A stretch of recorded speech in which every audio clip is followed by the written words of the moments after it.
વડોદરા શહેરમાંથી એક અત્યંત ચોંકાવનારી અને હૃદયદ્રાવક ઘટના સામે આવી છે. શહેરના બરાનપુરા વિસ્તારમાં સામાન્ય અનબનાવ એટલો વકર્યો કે એક મહિલાનો જીવ લઈ લીધો.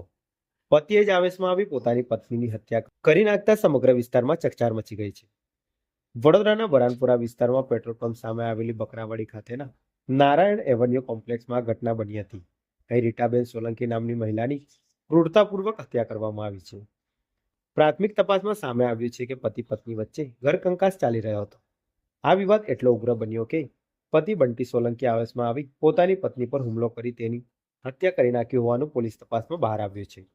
રાત્રિના સમયે બનેલી આ ઘટનાની જાણ થતાં જ વાડી પોલીસ અને નવાપુરા પોલીસ સ્ટેશનનો સ્ટાફ તેમજ ઉચ્ચ પોલીસ અધિકારીઓ તાત્કાલિક સ્થળ પર દોડી આવ્યા હતા. પોલીસે સ્થળ પરથી પુરાવા એકત્ર કરી આગળની કાર્યવાહી હાથ ધરી છે. મૃતક રીટાબેનના સંતાનોમાં 2 પુત્રો હોવાનું જાણવા મળ્યું છે, જેમણે આજે પોતાની માતાની છત્રછાયા ગુમાવી છે.